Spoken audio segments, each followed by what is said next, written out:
Good morning, good afternoon, or good evening. I hope and trust that you are all well. Before I get started, I would like to give a very special shout out to the Patreon members. Tavia S., Victoria Dyer, Tina Mead, Nancy Wallace, Mana Ash, Interscare Wifey, Felicia Scott, Cindy Cleveland, House of Jen, and the rest will be right here on the screen. Thank you all so much for joining the new membership.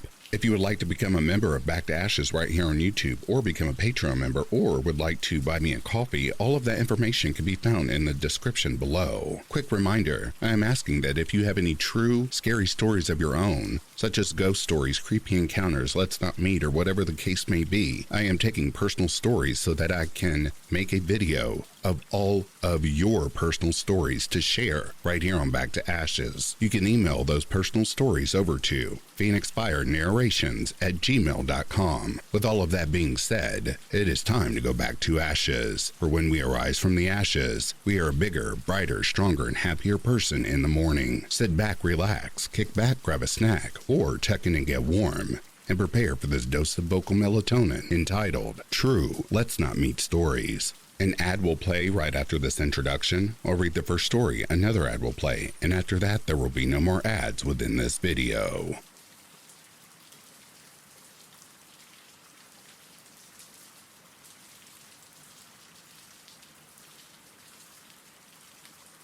Two years ago, I lived near a big city while taking care of my great-grandma. One day, me and my mom decided to get groceries, but we did not have a car, so we had to walk. When we were almost to the local King Soopers, I heard my first name being shouted. I ignored it at first, thinking I was hearing things, but then this random lady who looked pretty disheveled and scared looking ran up to me and grabbed my arms and kept repeating my name. My name is not a common name, and everyone I know calls me by a completely unrelated nickname, so there was no way she heard someone else say my name. She looked so frightened, and I will never be able to get her face out of my mind.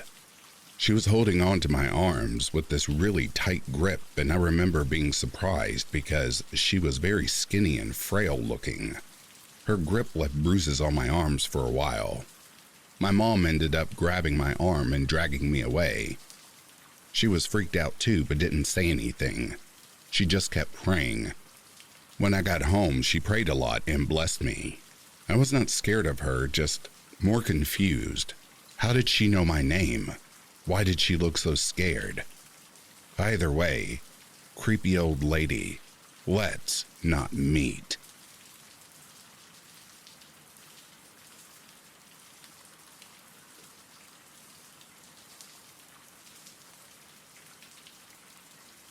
When I was about 10 years old, my mom had her second kid. We didn't have a ton of money, so it wasn't uncommon for our cars to break down or need to be repaired. Well, one day my mom, my baby sister, and I were heading to my aunt's house. She lived kinda up in the mountains, so to get there we had to take a pretty steep inclined highway. Then it veered off into the more rural area where my aunt lived. About halfway up the incline, my mom's car started to sputter. We could feel the car giving out, and I remember my mom just trying to get the car as close to the exit as possible. Well, the car didn't make it, and we broke down on the side of the highway. This was before cell phones were popular, so the only way to get help was to walk to the nearest payphone. We were probably about half a mile or so away from the exit, and right off that exit was a gas station. My mom told me to get as close to the guardrail as possible, and we began walking. Within a few moments, a man pulled up beside us and asked if we needed a ride. My mom cradled my sister, shoved me to the side, and quickly said no to the man. She did that hip bump thing that most people do, and at first I was like, what the fuck? Because if I would have fallen over the rail, I would have tumbled down a pretty steep hill. But then I looked over and very clearly saw a gun on the man's front seat. It was half covered with a handkerchief, but it was clearly a small handgun. He pulled it closer to him and tried to fully conceal it, but both I and my mom had already seen it. He drove slowly beside us, trying to convince my mom to get in the truck. but my mom kept saying no, but she wasn't rude or mean about it. Calm as calm, just friendly as could be. He finally pulled off as we got closer to the exit. I'm guessing he wanted to stay on the highway. Once he pulled off, my mom looked at me and said, "He was going to kill us."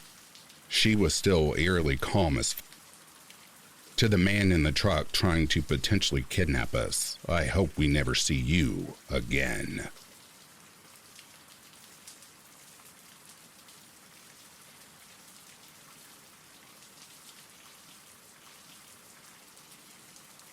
I grew up in LA, and when I was around 17, 18, my friend and I, both girls, drove out to Malibu one evening to watch the sunset.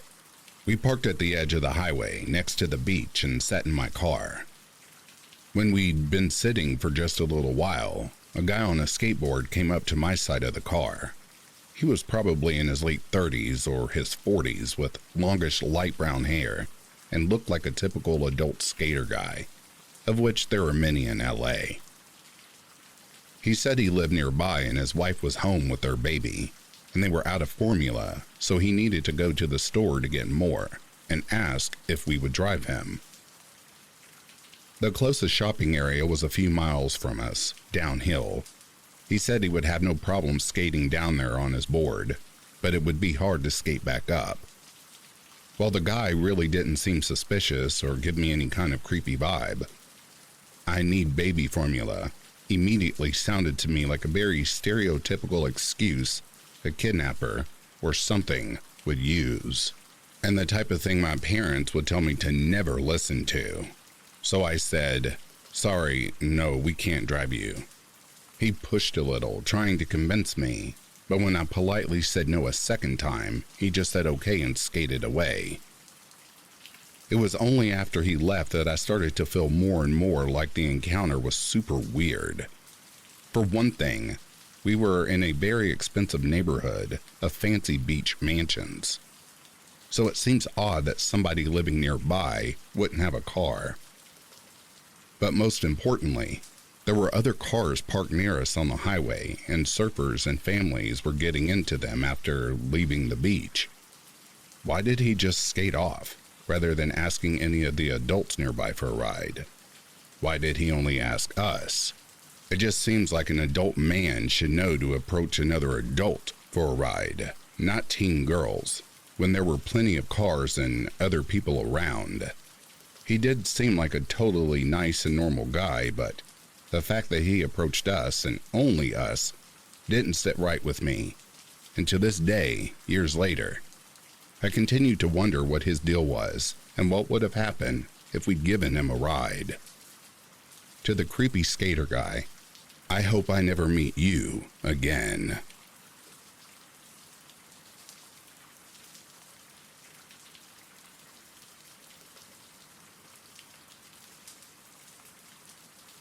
I used to babysit for a family when I was in my 20s.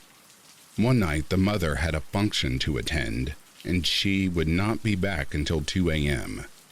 She decided to take an Uber because there was alcohol involved and she didn't want to drive home drunk. At the time, my husband and I shared a car, so anytime I worked late, one of the parents would drive me home.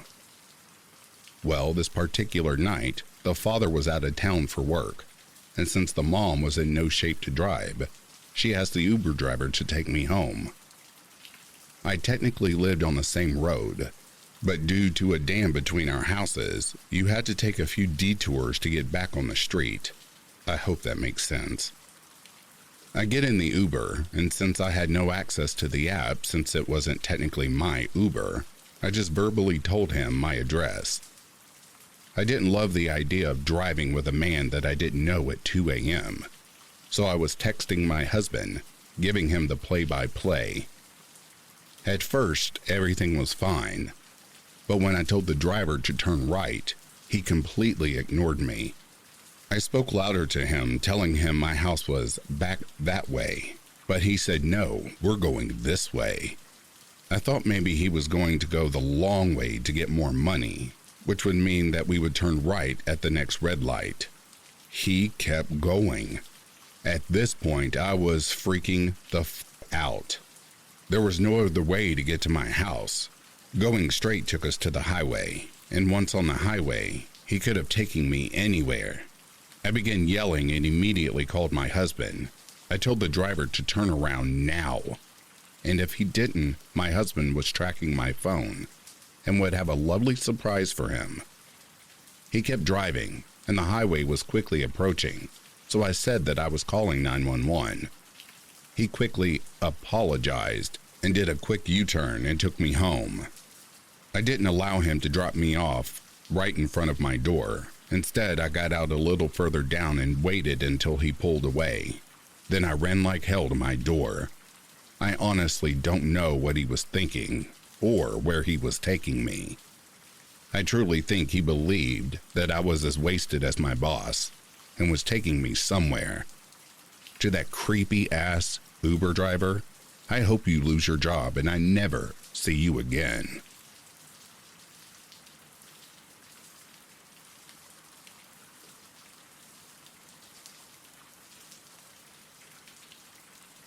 I work a graveyard shift as a security guard for a recycling yard. I can't say the company for obvious reasons. I've been on the site for 2 weeks, this being the second.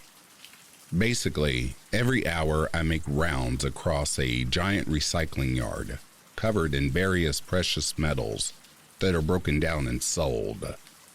During my shift, I scan various checkpoints and ensure nobody besides me is in the yard or facility. One of my other tasks is to go through some grassy and bushy terrain and over a set of train tracks to take a photo of a warehouse far across.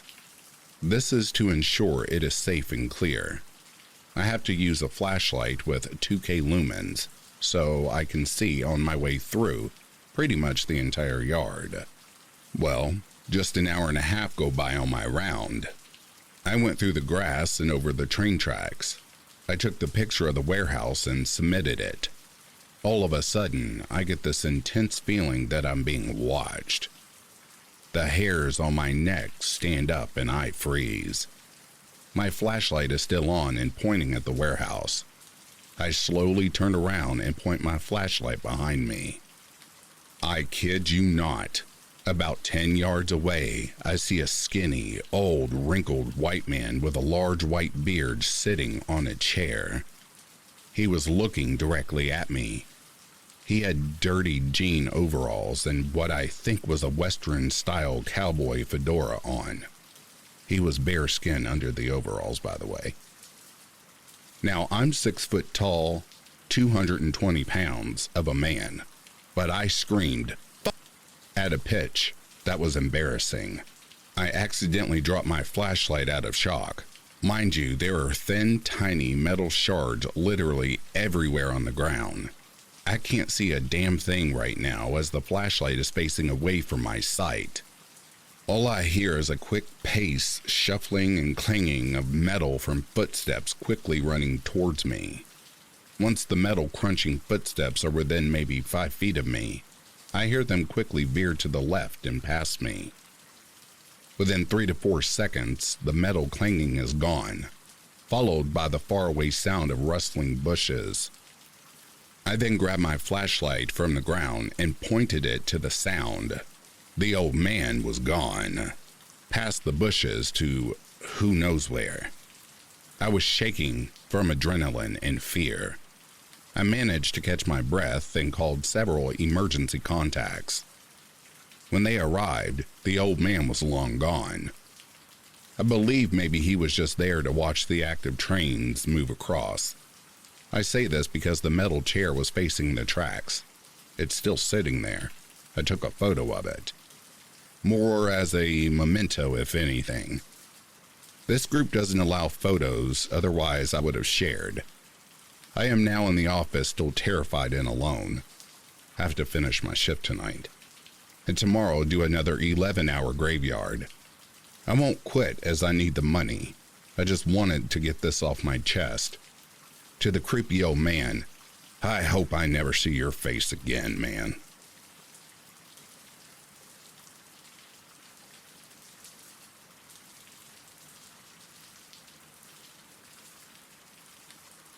A colleague of my mother's told her this story, and I got instant goosebumps when I heard it. Also, I'm not a native speaker, so I'm sorry if I make mistakes. My mom's colleague lives alone. No partner, parents, or children. Just a dog to keep her company. But every year, during the summer holidays, she invites her cousins, so her sister's children, to spend an evening with her. Then they watch movies, play games, and eat candy. The children absolutely love it. As she lives alone, she has only one bedroom. When she's having a sleepover with the cousins, she lets the children sleep in that bedroom, and she herself sleeps on the couch downstairs. So, last summer she organized a sleepover with her cousins as usual. It was fun, and she had just put the children to sleep in her bedroom. Tired but satisfied, she plopped down on her couch and soon fell asleep. Around 3 a.m., she was woken up by her dog barking restlessly. This was quite abnormal because her dog never barked at night. Still half asleep, she got up from the couch and walked over to her dog to see what was going on. She bends down to pet her dog and says, "Hey, what's wrong, buddy?"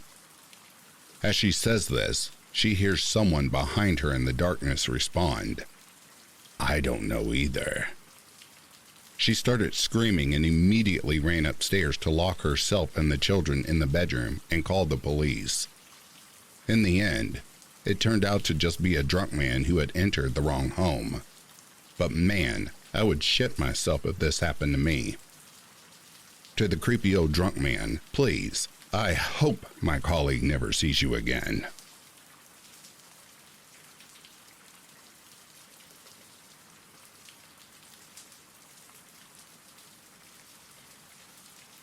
So my friend's mom, let's call him Jake, was rumored around school to be a prostitute. I don't know how the rumor started, and I'm not actually sure it was even true, but every time anyone brought it up, he would get super angry and deny it. Anyway, he was the popular boy of the school and would always host parties. I would often go to them, and his mom was always wasted and hanging out drinking with the kids. At the time, we all thought she was cool because she would buy us drinks, but that obviously wasn't the case. She was a single mom, so his dad was never around. On this particular night, my parents wouldn't let me go because they said it was too late, but I was a dumb teenager, so I snuck out at like 3 a.m. and walked there. Again, dumb teenager. He lived close to me. When I got there weren't many people left as it was already so late, but my best friend at the time was there still as she was waiting for me and we were going to come back to mine together. His mom had 3 friends over, all in their 50s or so, and all men. Pretty soon after getting there was only like 4 of us left, and Jake's mom and one of the men, the rest had left. I wasn't drinking much because it was so late. I maybe had 3 drinks. The man seemed to take a liking to me and offered me a shot, which I accepted, and not long after that, I started to feel really drunk and out of it. At the time, I chalked it down to not eating much that day, but he likely drugged me. This should have been a warning sign in itself that a man wanted to hang around with a bunch of kids, but everyone was drunk and I wasn't taking much notice to him. I'm pretty sure the adults were doing drugs too. Everything after this point, I don't remember much of, but my friend told me. At some point, he thought it was funny to pour water all over me and was laughing. And then he starts saying he wants to touch my belly button while proceeding to try and lift up my shirt. I pushed him away and said something along the lines of, "F off, get away from me. My dad will beat you up. He is double your size," which made him super offended, and he was saying, "I thought she was fun, now she's ruining the party. How dare you say that?" Jake's mom was trying to get him to calm down. At this point, I'm ready to go home, obviously, but can't find my phone anywhere, and I wanted to call my parents. My friend says I was crying and said, "I want my mommy," which is something I would never have been caught dead saying in front of people at the time, so I can only imagine how distraught I would have been. This is when the man says he is going to take her home in the back of my truck, while his mom proceeds to yell, "Stop, stop, she's only 16, while he tried to pick me up and she was trying to fight him off. He eventually gave up and went home, or to another room, I'm not exactly sure. We were too drunk to walk back to my house, and I didn't have my phone to call an Uber. I ended up sleeping over on the couch, and his mom was looking after me. I don't think anything happened to me while I was sleeping, but there is no way of knowing. My friend was with me the whole time, but she was sleeping too. Safe to say, I never went back to his place ever again, or even talked to the kid. Not that it's his fault, his mom was sketchy. Also, I'm from the UK, hence the drinking so young. For the Americans, it's super common here.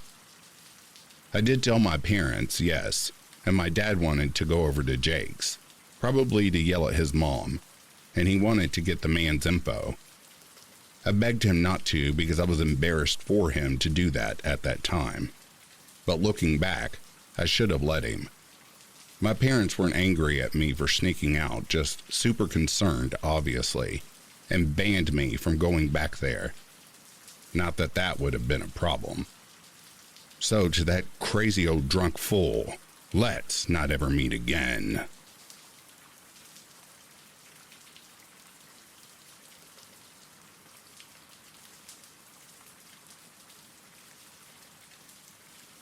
This is my first time telling this story, so please forgive my grammatical errors.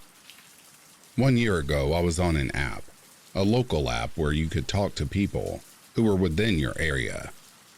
I meet a nice girl there, and we also had common interests. We hit it off right away and exchanged numbers and pictures. Everything was perfect. Too perfect. She was all over me, saying stuff like, "You are very gentlemanlike," which I am, but that's just for the ladies who read this post. But she was obsessed with me, and I never had a girl like that before. Even though she wasn't the best looking girl, she made me feel a certain type of way. Then at some point we wanted to meet, normally on a Saturday afternoon, and had a nice time. We then went at some point to her house and did the deed and had a great time. I tried to sleep this day at her home, but she didn't want me to. I thought maybe she lost interest because of my poor performance, but couldn't be bothered at that point and went on with my day and left the house. But no, she didn't lose interest. She asked me if I arrived well after I got home 30 minutes later. And so on, nothing special happened. Just normal texting about life and stuff. Until 2 weeks later, when I was done with my studies, I wanted to see her again, but something was different. The way she wrote, without emojis and more direct. When I wrote her, she almost instantly replied, which is kind of different because she always took her time. That's how I knew her, but I was sexually aroused and didn't care that much, and it was almost like another person is behind her mobile phone. I didn't give a f*** and said I will pick her up with my car at her house, but no. She said I should meet her at a local park. She had to stop and get gas anyway. The location we were supposed to meet was a local park, but she wanted to meet when it was already kinda dark, which is suspicious. But at that time, it wasn't somehow. But I asked, why there? And she told me to not ask any dumb questions and said, just be there on time. I replied, laugh out loud, okay. When I got there and was waiting for her, she came 10 minutes later, but I didn't care, to be honest. I was just so happy I could see her again. She parked her car, and I got a weird feeling. I knew something was terribly wrong here, but couldn't point out what. I checked the location, was looking left, right to see if anything was wrong. I also checked the bushes to make sure no one would ambush me. She also didn't come out for the next 2 to 3 minutes. And I was like, yeah, just a stupid, funny, unfunny joke of her, like she sometimes did earlier. I could not see into her car because the windows were tinted. So I really couldn't see her through the windows and stood 20 to 30 meters away. I was waiting for her to come out of the car, but she didn't. I was smiling at her car, probably because of nervousness, and thought she was playing an unfunny joke on me. But then suddenly I get a call. I pull out my mobile phone and it was her. As soon as I pulled my mobile phone out and saw her name, I heard doors open. But not one door, 2 or even more.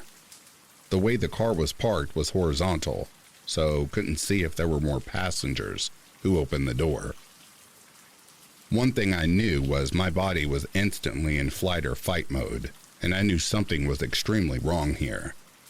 I ran for my life and didn't even look back to see who or what exited the car. After I managed to escape, I deleted and blocked her number. I believe to this day she cheated on her boyfriend and he somehow found out and wanted to beat me up or do even more serious harm. I've heard all that shit in the news, how people lash out because of cheating fiancés and wives and didn't want to be another statistic. Don't even believe she was in the car. Probably 2, maybe more dudes who intended to do serious harm to me. I was kind of surprised how fast I can run when I actually tried to. Perhaps because of the adrenaline. My God, what a feeling that was. So, to the creepy, clingy girl, we're done, and I hope I never see your face ever again.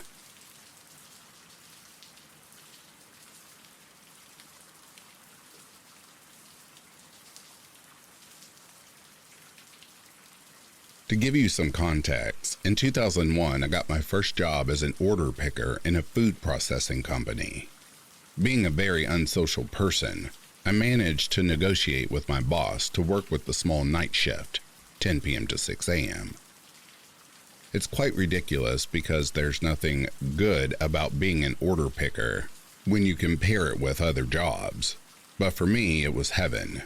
I could work on my own without having to interact with other people. One evening, my father dropped me off in front of the company at 9 p.m. and left. He couldn't take me any later because he was too tired to drive any later that night. So I sit down on the ground next to the building and start lighting up a cigarette and hanging out on my phone.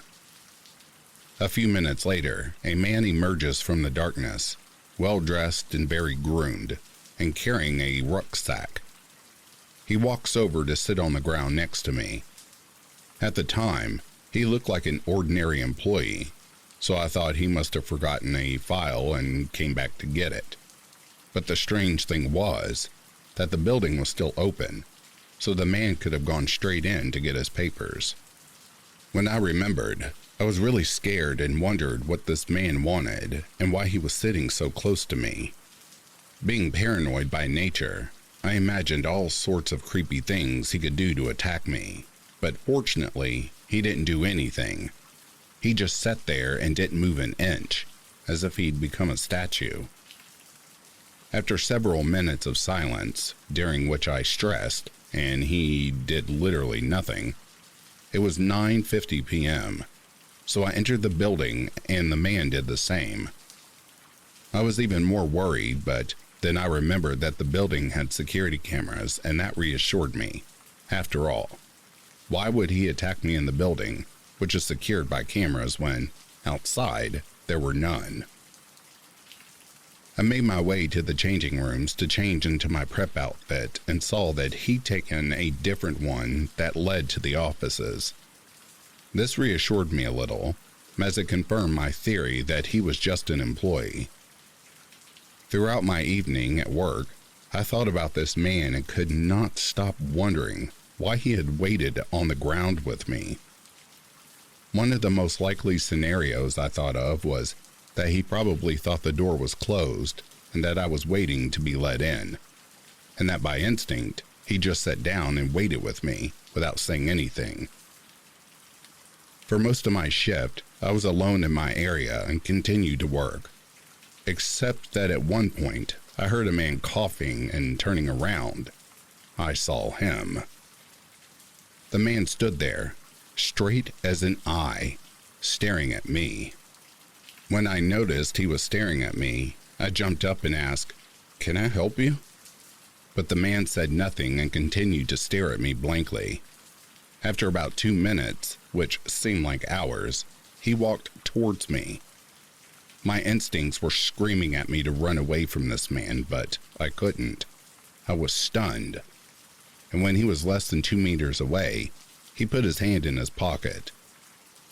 I thought he was going to pull out a knife or something and stab me, but instead, he pulled out a pack of cigarettes, still intact, handed them to me and walked out. It was the same brand as the one I had been smoking, but it didn't belong to me, for the simple reason that I buy my cigarette packs individually, and once this one is empty, I go and buy another, but I never buy several packs at the same time. What's more, he could never have known what brand it was, since I didn't take my pack out in front of him. After that, I never saw him again.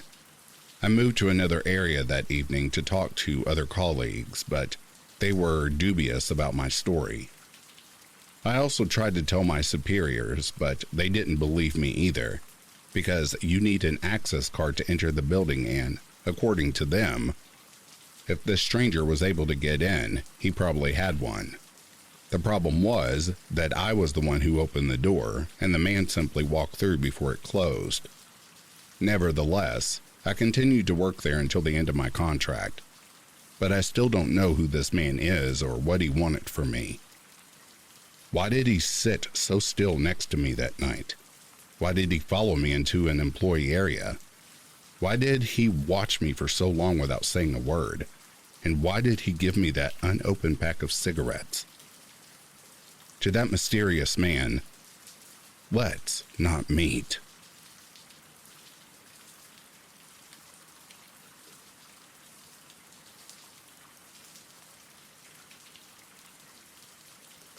It takes me about 4.5 hours to drive home when visiting my family. When I have 2 hours left, my gas tank is half full, so I always stop to get gas at the rest stop. This time, I really had to use the restroom, and so I just wanted to quickly pull into the first pump I saw available, pump gas, go to the restroom, and be on my way. When I pulled up, there was a car at the pump in front of me, and a man was also getting gas. Now, he was staring at me when I pulled up behind him, which I never gave a second thought to because I find it to be pretty common. I do the same thing when a car pulls up behind me. But here's the thing. As I'm doing my thing with putting my card in, opening the gas cap, etc., I noticed that he was still staring at me through my peripheral vision. When I looked over, he would look away. When I get my gas, my parents always told me, be aware of my surroundings. As I pump, I do a routine of looking to my left, right, in front, and behind. The man was still watching me. So at this point, I'm just staring back at him. His, who I assume to be because they look identical, son gets out of the car, says something to him in his ear, and switches places with him. Now this man is walking towards me but jerks his body to the passenger side of my car and gets close to look in as he walks by. Great, he's trying to rob me now. Well, good luck because my door is locked. Thanks, Mom and Dad, for the tip. He was walking around my car pretty closely while staring at me, pauses for a second, and then quickly goes inside the convenience store. I will say, it did look like he wanted to say something, but I was more focused on finishing up at the pump so I could do my thing inside and quickly leave. I had my pet with me in the passenger side in his carrier, so when I grabbed him, I noticed a pump attendant, which is never common, standing at the trash can across from me. I said, "Hey, I'm just heading inside for a sec, but I will be right out." He smiled and told me not to worry. Now you're probably wondering, why didn't you go somewhere else? Well, number one, I don't fear men. Number two, I purposely grabbed the attention of the pump attendant to show I was traveling alone as a female. Number three, I really had to use the restroom, okay? Cut me some slack if you think I'm gonna let the male species prevent me from tending to my needs. Number four, in all seriousness, as a female, I'm used to men staring at me and being creepy around me. I know what I can handle. When I get into the store, I noticed him heading to the men's room. I purposefully chilled a little longer so I wouldn't run into him and leave. Made nice conversation with the lady and her kid. And post-restroom break, I grabbed a drink from the cooler, and this man came right up against me to get a drink. I quickly turned and walked away. I thought he was gone and realized he was waiting for me. I dodged him a few more times inside, and he finally left. I paid and walked out after the man was already in his car. But when I walked to my car door, my heart sank. A paper was slipped in the handle and my mind went straight to trafficking, because I remember a girl with a similar story of how she found a paper in her handle and it made her sick when she removed it. I thought, damn, it finally reached this point for me. My first thought was to immediately go inside and grab an attendant. Why didn't I quickly get in the car and drive off? Because the man's car was still parked in front of mine. I didn't want him following me and possibly forcing me into something like an accident, causing me to be alone with him, since the highway was pretty empty today, until we wait for the police to show up. But I noticed the pump attendant who was standing on the other side was now at the trash can next to my car. He handed me some napkins and I took the paper out. The man and his son then drove off as I went to throw it away, but I noticed that he wrote his name, phone number, and car type on the paper. In those few seconds, I thought I was about to be trafficked. Instead, the man was just too shy to give me his number. To the creepy man, and your son for all I care, I hope I never see you all again.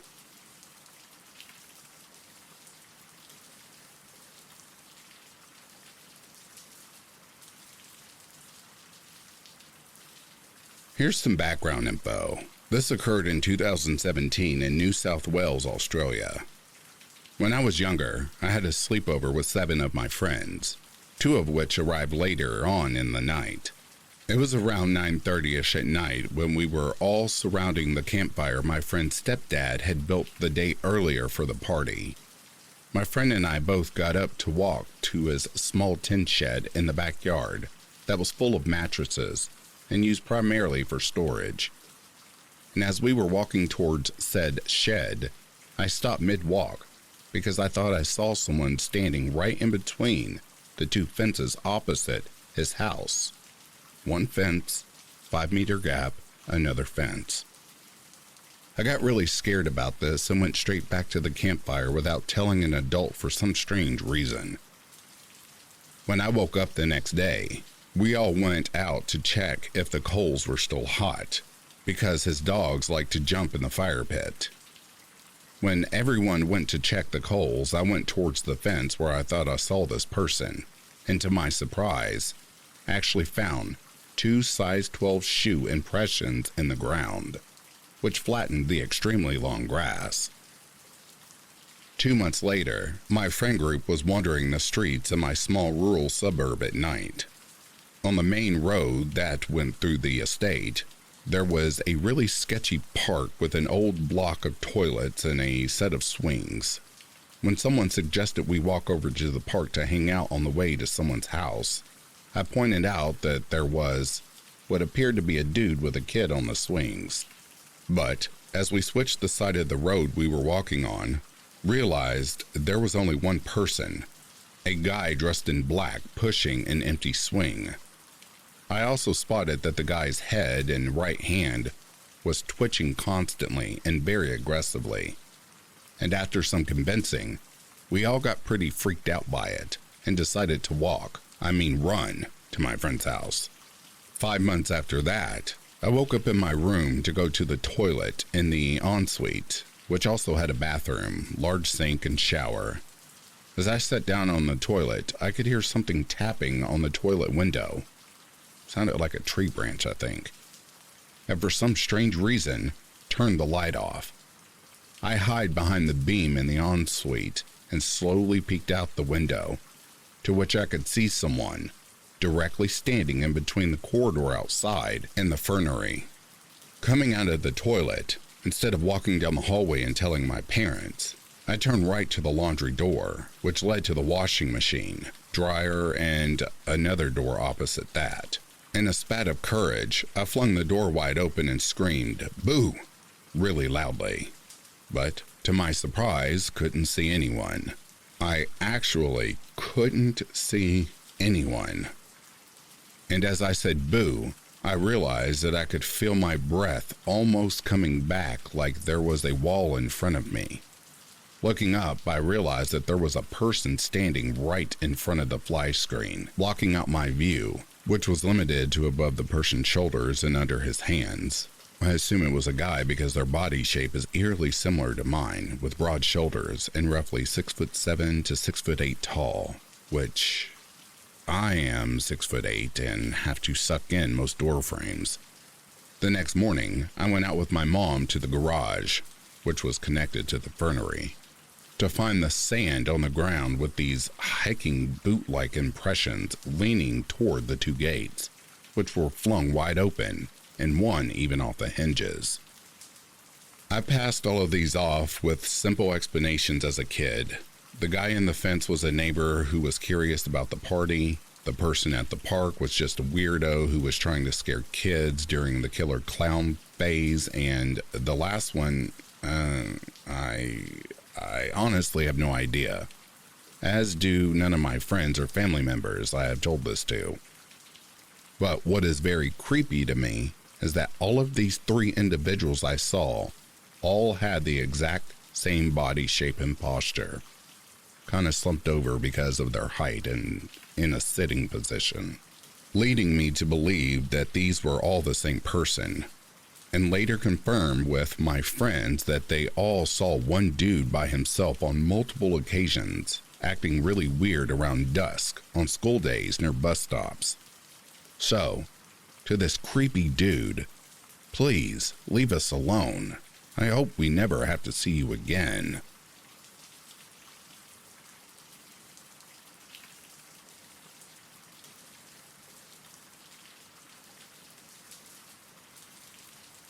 I recently had a bone-chilling experience that I just can't shake off, and I thought this would be the perfect place to share it. Brace yourselves for a spine-tingling tale straight out of a horror movie. Last weekend, a group of friends and I decided to go on a camping trip in the deep woods. We had heard rumors about an old dilapidated cabin tucked away in a remote part of the forest. Intrigued by the eerie stories surrounding it, we couldn't resist the temptation to explore it firsthand. As we made our way through the dense vegetation, the atmosphere grew progressively unsettling. The air turned still, and an inexplicable feeling of being watched descended upon us.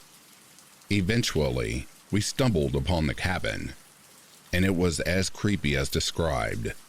A decaying structure covered in overgrown vines, with broken windows and a door hanging off its hinges.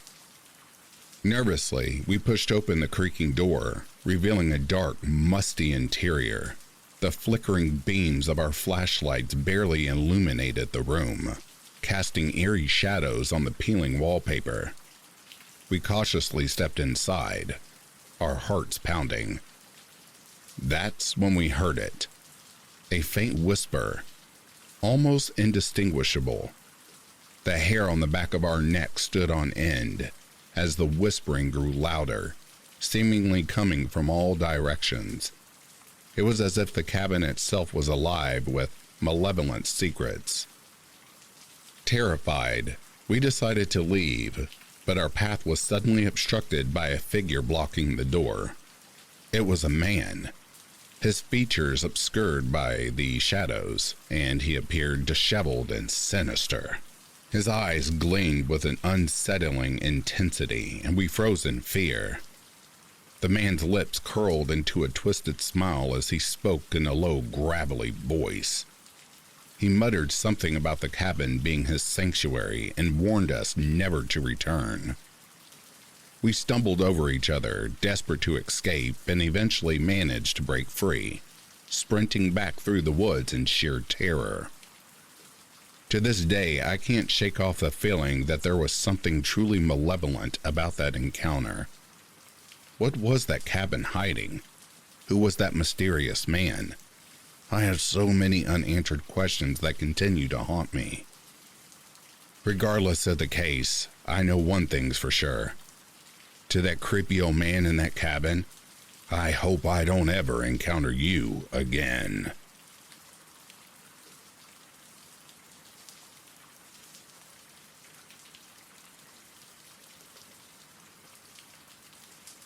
Working with the public lends itself to endless strange encounters, so here's one of those strange ones. We were 5 minutes from closing the library tonight. Mondays are very slow in the summer, so at 5 minutes to close, we are basically just waiting for the clock to tick. All tasks are completed. You may get 1 or 2 strangers in to pick up a hold, but not often. It's generally very quiet. Not tonight. This man walks in and I say, "We're closing up, can I help you?" He hollers from the entryway, "I'm looking for a book." Okay. "If you come to the desk, I can help you." He rushes over and says, "You close at 11, right?" I've worked here for over 6 years. We have never closed at 11. I told him no and asked again if I can assist him. By this time, my 2 other coworkers are up front with me, asking what's going on and who is shouting. He just continues to stare at me like I have multiple heads. I ask again, "Can I help you?" He says he needs to use the phone and reaches for my desk phone. Nope. I move it away and tell him he can use the public access phone in the lobby. But at this point, he only has about 3 minutes to do so. He again reiterated he knows we close at 11. I again tell him absolutely not, we close at 8. By now we are all thinking this guy is going to be a hassle to evacuate from the building at 8. My coworker is waiting near the lobby, asking what she should do. Since I'm the person in charge, it's up to me to decide how to handle this. No pressure. I told her I'll go with you and let's check the restrooms, close down the bookstore, and start shutting off the entryway and lobby lights. My other coworker, I direct to stay near the phone. This guy is just odd, and if things go south, we need help in a hurry. We are all feeling edgy now. She and I lock up and turn off lights. He, meanwhile, is scrolling through the public phone call log, not making a call at all. It's just a random listing of numbers, so I don't know what he expects to find there. I told him it's time to wrap things up and we need to close. He begins to head back into the library. Oh no. I'm pregnant and exhausted and ready to go home. He is not going back into the library. As loudly and as assertively as I can say, "We are closed and you need to leave now." He again tells me we close at 11. I don't know if this man is on drugs or simply confused, but he needs to exit. My coworker backs me up and says he needs to leave or we can call the police. He finally relents and heads out the door. We pull everything closed after him and ensure it's all locked. I looked at my coworkers and say, "No one leaves until he leaves that parking lot." They both readily agreed. The last thing we need is him harassing us off the premises too. We wait and wait a good 10 minutes until he finally drives away. I don't know what this man's deal was, but I hope he won't become a regular library creeper, and I also hope we never see him again.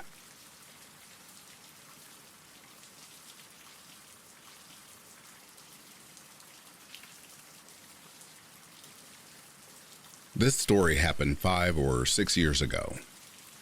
I went home by the bus and then got off as usual, and then went the route I always go to get home. It was in the evening, and then a man passed by me. He looked at me very angry, as if I was someone familiar or like he knew me from somewhere, and as if I had done something bad to him. I didn't think anything of it and went on normally. And then I had a gut feeling to look behind me, but the man just went on, but slower pace than where he passed me, and then a few seconds later I looked behind again, and he also looked over his shoulders. I got heart palpitations and goosebumps all over my body and start to walk faster. He turned around and followed me. I tried not to show fear and went on at a slightly faster walking pace until after a few meters. There was a corner. After I passed the corner, I ran as fast as I could. Then, at some point, I stopped running and thought I had lost the man and thought it was just a weirdo, drunken bum. Then, all of a sudden, I was approached and stopped by a man who looked familiar with the person. Just his hair was way shorter, and he had a beard like an ISIS terrorist, and asked me if I had €1 for him. I denied and said I had no money with me, which was very strange. I was never approached at that time this late in the evening where someone asked me for €1. The man did not let go of me. He acted as if someone had given him the order to stop me, like no matter what, just keep the person, in this case me, standing on one point as long as possible. While he was still talking to me and saying that he was very, very hungry, I just kept walking and said that I am very sorry and that I had no money. And then, surprisingly, the man let off of me. I went a few meters, and then as I looked back to see what the bum was doing, who asked me for €1, I saw the first person again, and my heart started pounding really fast. I thought that I am in a never-ending nightmare, and I went on as quickly as possible. I tried to take detours to lose him. I didn't want to let him know that I am afraid of him. That's why I did not run. While I was going fast, I wrote a text to my parents and siblings via WhatsApp that they should open the door before I arrive, so that I am not too long busy with the unlocking of the door, and this crazy with this long unkept beard does not find out where exactly my house is. This person did not let go of me, but I eventually almost arrived at home, and the man was still behind me. Before you get to my house, you have to pass a carport. So I was at the carport and there was a corner. I looked behind before I passed the corner, and the man was about 15 to 20 meters away from me. Then, as I passed the corner, I ran as fast as I could with all the adrenaline in my blood into my house, so that he at least could not make out which house I live in exactly. I did not tell my parents or siblings about this situation, and tried to hold my composure. I did not want them to creep out, since we had a lot of problems anyway, like private stuff and financial stuff. But they knew something was wrong since my face was pale as hell. You almost could see my heart beating through my t-shirt. That's how scared I was. For the next days, it has sometimes rung in the evening at strange times. My father one time went down the stairs to open the door, and I immediately went down the stairs as fast as I could and told him why he should not open the door. Like, there is some weirdo around the village trying to sell stuff for television or some bull, so that he kept the door closed. At that time, and I still do this to this day, believe that the person who rang the bell at that time was the creepy person who passed by me and followed me all the way home. He tried to find out in which house I lived. I live in a house with many houses next to me. Don't know the English word for it, so if somebody knows, please tell me. And I'm still glad to this day my parents somehow believed me and didn't ask any further questions. I also had a few neighbors with whom I get along well with, and we sometimes talked about life and stuff. They also told me the same thing that happened to us, that someone rings at very strange times at their house in the late evening. I was shocked but tried my best to not act out and said, "Damn, that's crazy." They also could not make out who the person was. They said no normal person opens the door when it's that late, which I agreed on. For a second, I wanted to tell them about my encounter with that creepy person, but at that time I was insecure as f*** and did not want people that I'm close with thinking I was a weirdo or some shit. The one question I ask myself almost every night before I go to bed: what would have happened if the man had seen which house I went into? What would he have done to me or my family?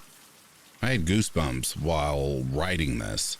Luckily, the ringing was only every day, but in total only for a week. And then, I'm so glad it stopped. Also, the way the person rung the bell was also very weird. It was like a ring, then a pause for 2 seconds, and the same way 4 different times. I wonder if he confused me with someone who knew me from somewhere, like, for example, the guy his wife cheated with. I didn't look at him aggressively, just normal eye contact. How can a sane person be provoked by a 2 to 3 second eye contact? I also apologize for my grammar, as I am not a native English speaker. But I will say, I hope I never see that creepy guy again, and I hope he never follows me home and stops ringing our doorbell.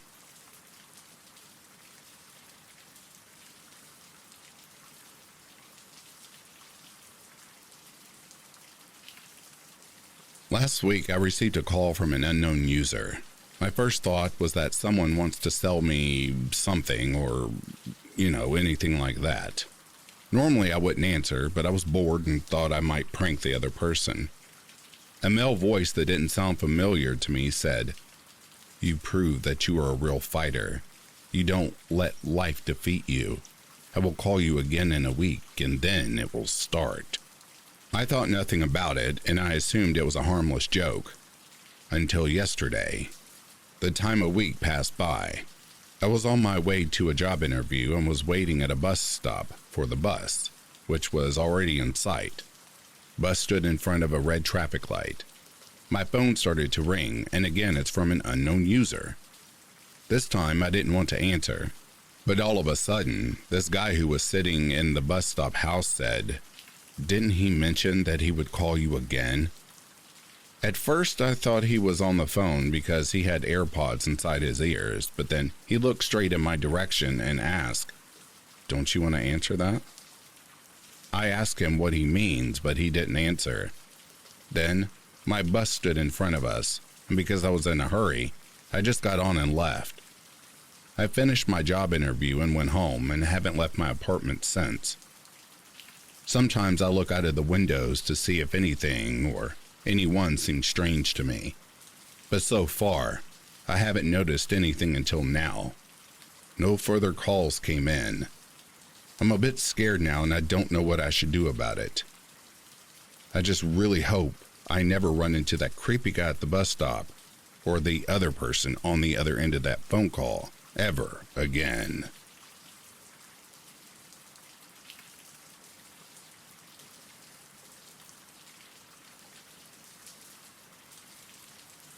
I'm not sure if this is a let's not meet, but it feels like one to me as I get a constant bad vibe from this person. Here's my quick story. I started a new job about 10 years ago at an up-and-coming advertising agency. Everyone was pretty young and trendy, and I was introduced to the team. Some were nice, some were not, etc. Normal. I got introduced to this guy. Let's call him Aaron. The instant I looked at him, I get my hackles up. Pure fear. Little bit of disgust in there too. No idea what I must have looked like from the outside. He was normal apart from his hobbies were a little unusual. He said he did salsa, some martial arts, and Every year took all his holiday in one block to travel around Asia, a couple of countries at a time. He said nothing more, and I barely had to interact with him on any projects.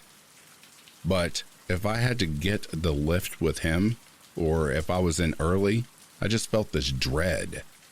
He wasn't weird or awkward at all, and no one gave away that they were feeling the same as me. So what could it be? It was a deep animal feeling I had. I was wondering, could it be pheromones? Maybe he reminds me subconsciously of someone I know. It's weirded me out for years. I worked with him for 2 years, and I felt it constantly. I finally left that job, and, to be honest, I hope I never have to deal with him again.